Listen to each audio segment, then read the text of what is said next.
और बताते रहिएगा जो पूछे भी। तो आज की क्लास में हमें देखना है कि भारतीय संविधान के अंतर्गत उसमें जो राष्ट्रपति का पद दिया हुआ है उसकी क्या उपयोगिता है, उसकी क्या विशेषता है, उसके चयन की क्या प्रक्रिया है, उसके पावर्स क्या हैं, इन सब बातों पर आज विस्तार में चर्चा होगी। इससे पहले हमें देखना होगा कि राष्ट्रपति से संबंधित जो महत्वपूर्ण अनुच्छेद है वो क्या है। जैसा कि आप लोग पढ़ चुके हैं इसको कि अनुच्छेद क्या क्या है जो महत्व के हैं। तो सबसे पहले हम किसकी बात करें, अनुच्छेद 52 की। अनुच्छेद 52 की। तो अब 52 के अंतर्गत आप ये बताएंगे कि इसमें क्या प्रावधान है राष्ट्रपति के लिए, कि भारत का एक राष्ट्रपति होगा, भारत का एक राष्ट्रपति होगा,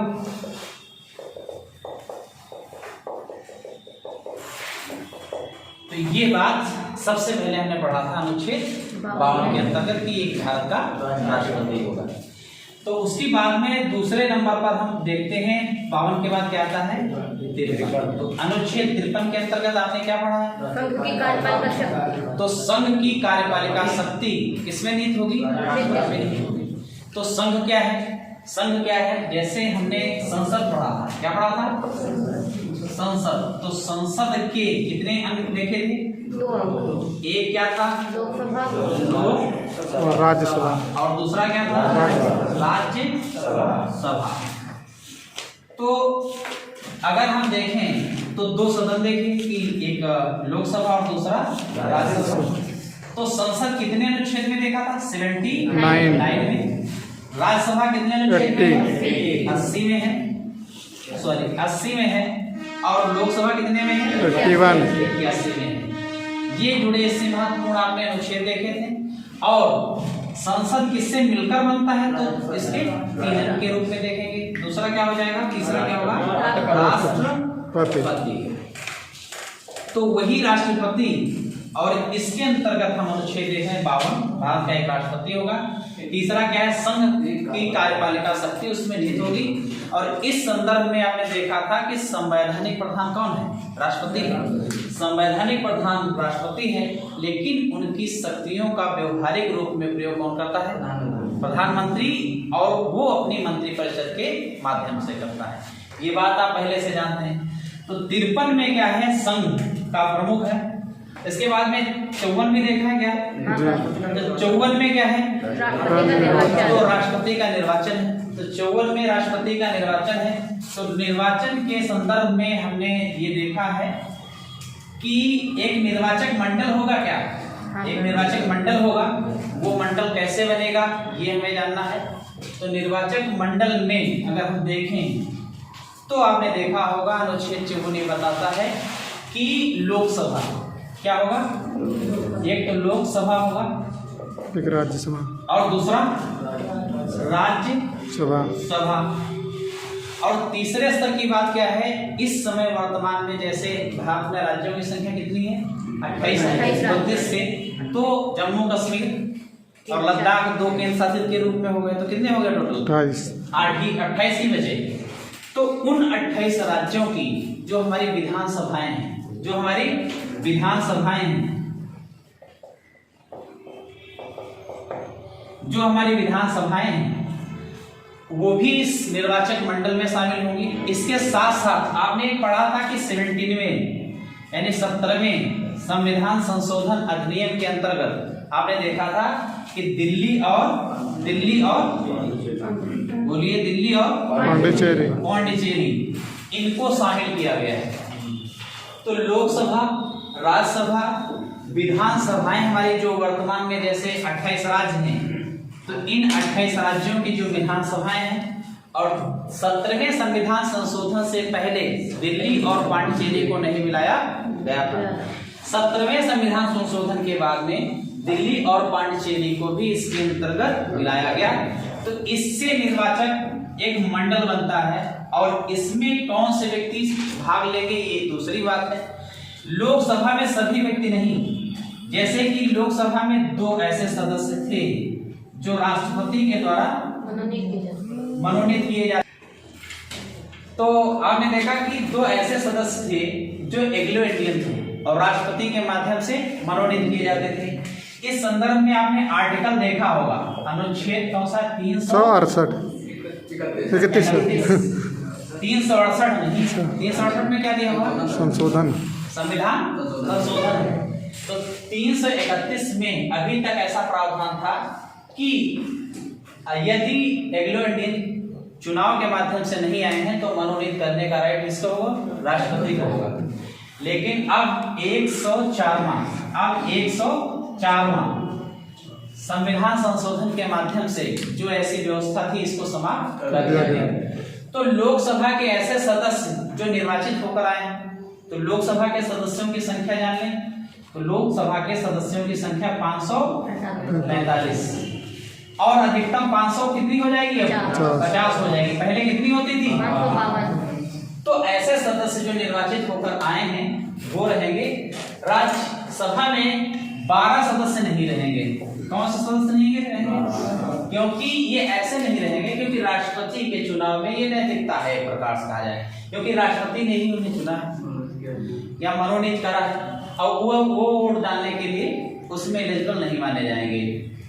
बाकी जो जितने चुनाव होके आए हैं वो सब विधानसभाएं, तो विधानसभाओं में जैसे उत्तर प्रदेश में देखें तो उत्तर प्रदेश में 403+1 अभी तक रहता था, लेकिन वही बात है कि 104वें संविधान संशोधन के अंतर्गत इसको हटा दिया गया। तो वर्तमान में उत्तर प्रदेश में जो सीट्स हैं वो 403 हैं और उसमें हम देखेंगे कि वह सदस्य, अब ये वाला जो मुद्दा था एंग्लो इंडियन वाला, ये समाप्त होकर जितने निर्वाचित सदस्य होंगे वही इसके इलेक्शन में भाग लेंगे, यानी राष्ट्रपति के इलेक्शन में निर्वाचित सदस्य भाग लेंगे। अगली बात दिल्ली पार्ट जगी। और अगली एक बात और है कि जैसे कि हम जानते हैं कि जो हमारी विधान परिषदें, चूंकि पहले विधान परिषदों की संख्या 7 हुआ करती थी और 7 के बाद में एक ऐसी विधान परिषद जम्मू कश्मीर जिसे बोलते हैं और संघ शासित राज्य के रूप में परिवर्तन होने की वजह से अब 6 हैं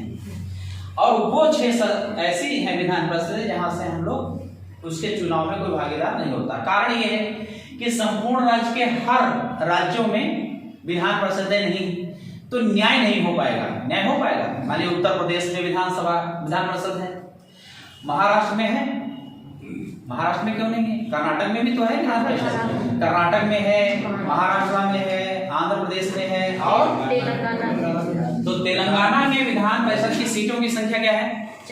40 है। तो आंध्र प्रदेश में विधान परिषद की सीटों की संख्या क्या है? 58। तो कर्नाटक में सीटों की संख्या क्या है? 75। कर्नाटक के ऊपर जाएंगे, महाराष्ट्र में क्या हो जाएगी? 72। उसके बाद उत्तर प्रदेश आए तो कितनी हो जाएगी? 100 हो गई। और उत्तर प्रदेश के जस्ट बगल में क्या है? बिहार। तो बिहार में विधान परिषद की सीटों की संख्या क्या हो जाएगी? 75 हो जाएगी। तो इस प्रकार से आप देखेंगे कि उसमें निर्वाचन में लोकसभा के निर्वाचित सदस्य, राज्यसभा के निर्वाचित सदस्य, विधानसभाओं के निर्वाचित सदस्य तथा 70वें संविधान संशोधन के माध्यम से दिल्ली और पांडिचेरी को भी जोड़ा गया। और राष्ट्रपति चूंकि मनोनीत करता है 12 सदस्यों को राज्यसभा में कला साहित्य और विज्ञान के क्षेत्र से, इसलिए इनको भाग नहीं मिलता है। और दूसरी बात, जो विधानसभाएं हमारी, विधानसभा में एंग्लो इंडियन को चुनने का अधिकार राज्य में किसको है? राज्यपाल को है। तो राज्यपाल को कौन चुनता है? राष्ट्रपति चुनता है। तो आप कहोगे कि कहीं न कहीं उनको मिलाना ठीक नहीं था, इस वजह से उनको उसके भाग में नहीं मिलाया गया। तो ये बात हमारी क्या है? निर्वाचक मंडल की हो गई।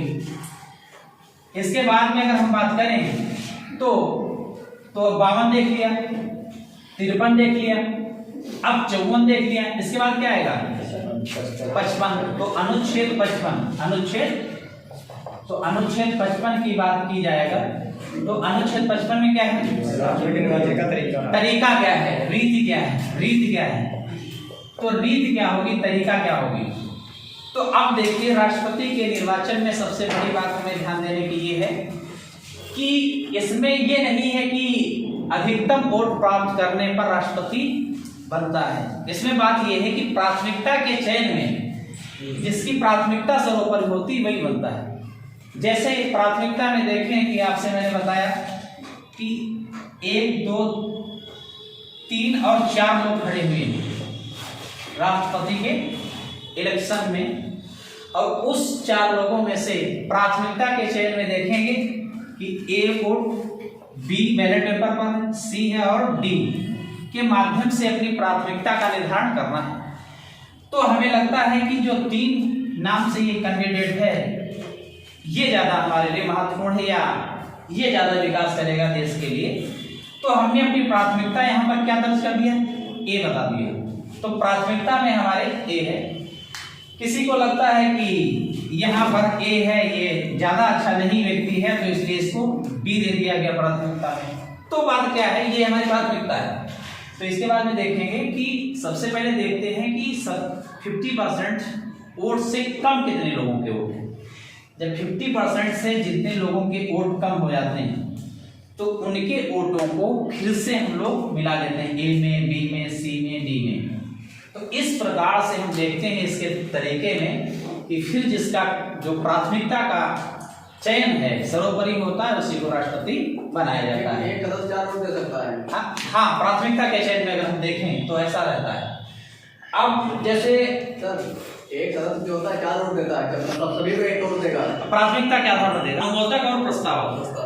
तो अनुमोदक और प्रस्तावक, तो अनुमोदक और प्रस्तावक कितने होने चाहिए, 50।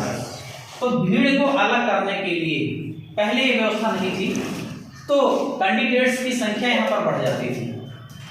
अब बात यह है कि जो कैंडिडेट खड़ा हुआ है राष्ट्रपति के उम्मीदवार के रूप में, उसके लिए आवश्यक है कि 50 लोगों के माध्यम से अनुमोदन होना चाहिए। और अनुमोदन में क्या है कि वो कौन से लोग भाग लेंगे, उनमें से वही निर्वाचन जो मंडल है उनमें से जिन्हें वोट देना है, जो वोट के पात्र हैं वही लोग। तो आप समझ सकते हैं कि साधारण आदमी को आपके बीच से उठ के कोई चला जाए कि भाई योग्यता में ये है कि 35 वर्ष एज हो गई हो और उसके बाद में भारत का नागरिक हो, और जो लोकसभा के सदस्य हैं उनकी योग्यताएं, उनके निर्वाचन की योग्यता पूरा करता हो, तो आदमी चला जाए और वहां पर खड़ा हो जाए राष्ट्रपति के रूप में। तो ऐसा नहीं है। तो अनुमोदक वही लोग करेंगे 50 लोग, और इसके बाद में प्रस्तावक भी 50 होंगे जो अलग होंगे, इनमें से नहीं होंगे। तो कुल मिला के 100 सदस्य यहाँ पर आवश्यकता होती है 100 सदस्यों की। तो आप जानते हैं वही वैसा व्यक्ति उस लेवल को होगा तभी 100 लोग उनको जो है प्रस्ताव के रूप में और मनोनयन के रूप में उनके लिए भागीदार बनेंगे। तो ये बात है विधि की जो तरीका है। इसके बाद में हम देखेंगे 55 के बाद क्या आता है, अनुच्छेद 55 के बाद क्या है, तो 56 अनुच्छेद 56 जो महत्वपूर्ण है। तो 56 में क्या कहा गया है, पदावधि। तो पदावधि के संदर्भ में आप देखेंगे कि वैसे तो सामान्य तौर पर कार्यकाल भारत में 5 साल का है, अमेरिका में देखेंगे 4 साल का है, और अमेरिका में बात यह है कि 2 बार हम लोग वहां पर रह सकता है। 4 8 साल के कार्यकाल में राष्ट्रपति अब अगली बार नहीं उसके लिए योग्य रहेगा। भारत में ऐसा कोई प्रावधान नहीं। न्यूनतम उम्र जो है कि 35 वर्ष से नीचे नहीं होनी चाहिए। उसके बाद में क्या है, वो एक बार और निर्वाचन पद पर होते हुए भी वो दोबारा राष्ट्रपति के इलेक्शन में भाग ले सकता है, और वो उसके लिए लिमिट नहीं है कि कब तक ये अपने पद पर या इसके लिए इलेक्शन में भाग लेता रहेगा, चुनकर आता रहेगा। तो इसमें क्या कहा गया है, 56 में क्या कहा गया है, पदावधि। तो वैसे तो 5 वर्ष है, 5 वर्ष है, लेकिन 5 वर्ष से पूर्व जैसे कि दुर्घटनावश या असामयिक मृत्यु हो जाए तो ऐसा हो सकता है कि 5 वर्ष से पहले भी उसको। अब दूसरी बात क्या है कि स्वेच्छा से ऐसा लगता है कि उसका शारीरिक कुछ प्रॉब्लम्स हैं, कोई ऐसी बीमारियां हो गई हैं साथ जिससे ऐसा लगता है कि ये बड़ी जिम्मेदारी का निर्वाह नहीं कर पाएंगे। तीसरी बात ये है कि संवैधानिक कदाचार जैसी स्थितियों में अगर सिद्ध हो जाता है तो उस स्थिति में पद को छोड़ना पड़ता है। तो ये बात ऐसी कि पदावधि से संबंधित 3-4 बातें देखा। इसके बाद में 56 के बाद क्या आएगा, अनुच्छेद 57। क्या कहा गया है 57 में, क्या चीज, हाँ गुड, पुनर्निर्वाचन के लिए पात्र का मतलब ये होता है कि एक बार वो अभी पदासीन है और अगली बार जो इलेक्शन होने हैं उस इलेक्शन के लिए वो पात्र है, वो उसमें खड़ा हो सकता है और निर्वाचित होकर पुनः आ सकता है। तो 57 के बाद में अनुच्छेद कौन सा महत्वपूर्ण है? 57 के बाद क्या देखना है? 58। तो 58 में क्या है? तो योग्यताएं। तो योग्यताओं में आपने देखा होगा कि ये सामान्य सी बात है कि वह भारत का नागरिक होना चाहिए। तो एक बात है, सामान्य तरीके से जानते हैं। उसकी उम्र कितनी होनी चाहिए? 35 वर्ष, या मतलब इससे कम नहीं होनी चाहिए। तो वह भारत का नागरिक हो और उसकी उम्र 35 वर्ष से कम नहीं होनी चाहिए। अगली तीसरी बात के रूप में देखेंगे कि लोकसभा में निर्वाचित होने की योग्यताएं उसके पास होनी चाहिए। यहाँ पर हम ये बात नहीं करेंगे कि वो पागल या दिवालिया ना हो, क्योंकि भारत का सबसे बड़ा पद है राष्ट्रपति। तो उसमें ये सब हम नहीं लिखते हैं कि वो पागल या दिवालिया ना हो, ये सब। तो ये बात जरूर अगली लिखते हैं कि वो लाभ के पद पर ना हो। लाभ के पद क्या नहीं होंगे और लाभ के पद क्या होंगे, इस संदर्भ में अगर हम जाने तो देखेंगे कि लाभ के पद जिनसे हमें वेतन मिलता है, जिनसे हमें क्या मिलता है? वेतन मिलता है। एक बात।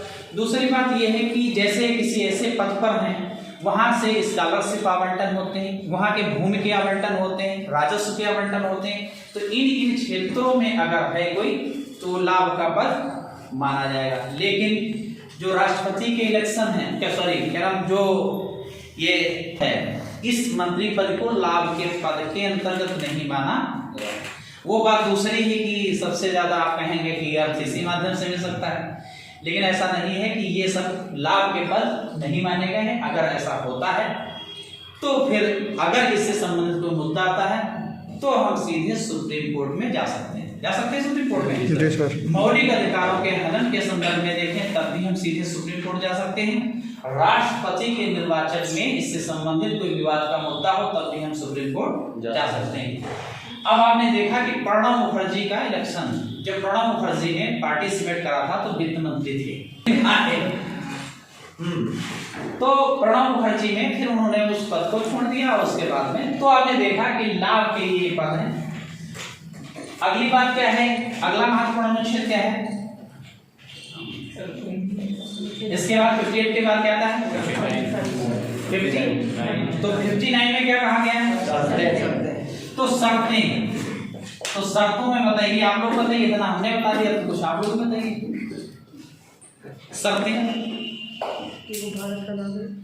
शर्तें क्या होनी चाहिए? चलो ये आपके लिए छोड़ देता हूँ, ये अपना बताइएगा। अगला क्या है? शपथ। तो आपको याद करना भी बड़ा आसान है कि शपथ तो 60 में शपथ है। तो अनुच्छेद 60 में शपथ है। तो 60 शपथ, बढ़िया तुकबंदी भी बन रहा है कि 60 बराबर शपथ। तो शपथ में क्या है कि अब निर्वाचन होने के बाद अब देखेंगे जो शपथ की प्रक्रिया है, उस शपथ की प्रक्रिया में इनको कौन शपथ दिलाएगा? सुप्रीम कोर्ट का मुख्य न्यायाधीश राष्ट्रपति को शपथ दिलाता है। तो अगली बात, इसके बाद में एक और महत्वपूर्ण अनुच्छेद क्या हमने देखा था? महाभियोग। 61 है महाभियोग। तो महाभियोग 61 में है। और महाभियोग की जो प्रक्रिया है आपने देखा होगा, मान लीजिए चाहे राज्यसभा से स्टार्ट होता है या लोकसभा से स्टार्ट होता है, लेकिन इसको 14 दिन पहले राष्ट्रपति को सूचना होनी चाहिए। क्या क्यों होनी चाहिए? क्योंकि अपने पक्ष को रख सके, what is right and wrong, क्या सही है और क्या गलत है, और लगाए गए जो कदाचार हैं उन पर अपने सफाई देने का काम करेगा। या स्वयं दे सकता है या फिर अपने माध्यम से किसी कैंडिडेट को भेज सकता है। तो ये महाभियोग की प्रक्रिया है। दोनों सदनों में, लोकसभा और राज्यसभा में चलाए जाने के बाद में ऐसा प्रस्ताव पारित होता है तो उसके बाद में राष्ट्रपति पद को छोड़ना पड़ता है। अगली बात क्या है? अनुच्छेद अगला क्या है? 53(1). तो 53(1) के माध्यम से क्या कहा गया है? 53(1) के माध्यम से क्या कहा गया है? संघ की कार्यपालिका शक्ति राष्ट्रपति में निहित होगी। तो संघ की कार्यपालिका शक्ति जो है वो राष्ट्रपति में निहित होगी। इसका मतलब ये है कि संवैधानिक तौर पर सारी शक्तियों का यूज करने का पावर केवल किसके पास है? लेकिन वो बात दूसरी है, जैसे देश और विदेश के जो हमारे संधि और समझौते होते हैं, इन सब में देश के सारे मुद्दों में प्रथम कौन है? राष्ट्रपति है। लेकिन व्यवहारिक तौर पर देखो तो इनकी शक्तियों का यूज प्रधानमंत्री और उसकी मंत्रिपरिषद के माध्यम से होता रहता है। अगली बात क्या है? 74(1). तो 74(1) के माध्यम से हमने क्या देखा? क्या है? हाँ, राष्ट्रपति को सलाह देने के लिए। तो राष्ट्रपति को सलाह देने के लिए क्या होगी? मंत्रिपरिषद होगी। और इसके बाद महत्वपूर्ण अनुच्छेद क्या है? 74 के बाद 123। तो 123 में क्या कहा गया है? अध्यादेश। तो अध्यादेश प्रख्यापित करेगा कब? विश्रांति काल में। मतलब उस समय लगता है कि हमें इस समय कानून की आवश्यकता है, तो उस समय सपोज दैट सेशन नहीं चल रहा होता, सदन नहीं चल रहा होता, उसे बोलते हैं विश्रांत काल। तो विश्रांत काल के समय में कानून बनाने की यदि आवश्यकता होती है तो उस समय कानून का बनाया जाना। अगली बात क्या है? इसके बाद भी कुछ राष्ट्रपति से जुड़े महत्वपूर्ण अनुच्छेद क्या है? अनुच्छेद 72 72 अनुच्छेद है। और इस अनुच्छेद 72 में क्या कहा गया है? क्षमा। तो क्षमा क्या है? क्योंकि देश का प्रथम नागरिक है, सर्वे सर्वा है, तीनों सेनाओं का प्रमुख है, तीनों सेनाओं के प्रमुखों की नियुक्ति करता है। तो क्षमा देने का अधिकार भी राष्ट्रपति के पास अंतिम माना जाता है। हाई कोर्ट, सुप्रीम कोर्ट के बाद में कहते हैं कि राष्ट्रपति के पास अपील की जाती है क्षमा की। क्षमा 3-4 प्रकार से है। जैसे कोई आजीवन कारावास की सजा में है, जैसे किसी को 20 साल की या 10 साल की सजा है, जैसे किसी को आजीवन कारावास, उसके बाद किसी को मृत्युदंड है। तो मृत्युदंड का पाया हुआ कोई ऐसा व्यक्ति अपराधी है और उसे क्षमादान की आवश्यकता है, या आजीवन कारावास या कुछ सालों के लिए, तो राष्ट्रपति के पास ये अपना अधिकार है। स्वविवेकी अधिकार से बोलते हैं। ये अधिकार है कि उस आजीवन कारावास को कुछ सालों के में तब्दील करने का अधिकार है, जिसे कहते हैं लघुकरण करना, ज्यादा साल की सजा को कम साल में बदलना। जैसे मृत्युदंड है तो मृत्युदंड को किसमें कन्वर्ट कर देना? आजीवन कारावास में कन्वर्ट कर देना। तो इससे पहले क्या है कि सजा का, या कहें कि जो अपराध है, अपराध के नेचर को देखा जाता है। बहुत सारे ऐसे अपराध हैं जो अक्षम्य हैं, जघन्य अपराध जिन्हें बोलते हैं। उन अपराध के नेचर में ऐसा कोई प्रावधान या ऐसे कोई निर्णय अभी तक नहीं आए हैं कि राष्ट्रपति ने क्षमा कर दिया हो। जैसे अजमल कसाब जैसे मुद्दे आपने देखा होगा कि उसमें भी, और उसके बाद में अंत में आपने देखा कि फांसी ही हुई। इस मामले में हुई कि नहीं हुई फांसी? तो बहुत सारे ऐसे हैं। तो अपराध का जो प्रवृत्ति है, नेचर है, उसको देखते हुए हम बात करते हैं। तो सजा 72 में आपने जब देखा तो इसमें क्या है कि सजा का आजीवन कारावास का जो सजा है उसको हम कुछ सालों में और कुछ सालों का समाप्त भी कर सकते हैं, और मृत्युदंड को आजीवन कारावास। अगला क्या है? 72 अनुच्छेद 72 के बाद क्या है? कोई अन्य महत्वपूर्ण अनुच्छेद है? कोई अन्य महत्वपूर्ण अनुच्छेद है? तो जो महत्वपूर्ण, पहले हमने देखा कि इससे जुड़े जितने महत्वपूर्ण अनुच्छेद थे उन पर हमने चर्चा की कि अगर इनसे प्रश्न बनता है तो प्राथमिकता के चयन में यही अनुच्छेद रहेंगे और इन्हें हमें ध्यान देना आवश्यक है। तो जैसा कि हम सभी लोग जानते हैं, देश का प्रथम नागरिक है, तीनों सेनाओं का प्रमुख है और तीनों सेनाओं के प्रमुखों की नियुक्ति करता है। ये इसके अधिकार हैं। और अभी आपने देखा था कि बहुत ही दुखद जो घटना हुई देश में, और ये बहुत बड़ी सेना के लिए, देश के लिए बहुत बड़ी क्षति है, क्योंकि बड़े बड़े मुद्दों पर उन्होंने विचार विमर्श और उनके जो मार्गदर्शन थे बहुत कामयाब आए, बहुत सफल हुए। नाम आप जानते हैं, जनरल बिपिन रावत, जो बड़ी दुखद बात है। और उसमें हमने देखा ही होगा, चाहे जम्मू कश्मीर का मुद्दा रहा हो, तो ये एक इतना बड़ा अनुभव, इतना बड़ा साहस और इतनी बड़ी उपलब्धि उन्होंने, एक जो महत्वपूर्ण जो उनका काम रहा ये कि तीनों सेनाओं में कोऑर्डिनेशन नहीं था। जैसे वायुसेना है, थल सेना है और जल सेना है। पहले युद्ध की स्थिति में देखा जाता था कि ये तीनों सेनाओं में आपस में कोऑर्डिनेशन नहीं होता था, तो इसके लिए पद सृजित किया गया था और उस पद में पहले व्यक्ति थे जिनका चयन हुआ था। तो युद्ध की स्थिति में अगर देखेंगे तो उसमें जो है ये एक बहुत ही अच्छी चीज थी और इसके लिए बहुत प्रयास कर रहे थे। अब क्या कहा जाए, ये दुर्भाग्य ही है। तो अब राष्ट्रपति के रूप में बहुत सारे हमें अधिकार प्राप्त हैं और अधिकतर उनके शक्तियों के प्रयोग आपने देखा होगा कि राष्ट्रपति के माध्यम से होते हैं। जहां पर चयन की प्रक्रिया में देश के बड़े बड़े पदों पर बैठे व्यक्तियों के चयन, जैसे आपने कहा कि सुप्रीम कोर्ट के मुख्य न्यायाधीश का भी चयन राष्ट्रपति के माध्यम से होता है। हाई कोर्ट के न्यायाधीश का चयन राष्ट्रपति के माध्यम से होता है और उसके अन्य मंत्री जो न्यायाधीश हैं तो मुख्य न्यायाधीश के माध्यम से अन्य न्यायाधीशों के चयन होते हैं। सीएजी जो कैग आप देखते हैं, कैग का भी चयन कौन करता है? संघ लोक सेवा आयोग के अध्यक्ष का चयन कौन करता है? और राज्यपाल, जो राज्यों के राज्यपाल हैं उनके चयन कौन करता है? ज्यादा लग गया, लग रहा है छोटी स्पीड में चला दिए। चलो कोई नहीं, जाड़ा तो है ही है, बंदोबस्त पूरा करके निकले जब निकले। तो और अन्य बहुत सारे ऐसे पद हैं जहां पर इसकी भूमिका सर्वोपरि है। और आपने देखा कि इसके बाद में क्या है कि जहां पर 3 और अनुच्छेद हैं जो आपको हमने बताया कि अनुच्छेद 352, उसके बाद क्या है 356, उसके बाद क्या है 360।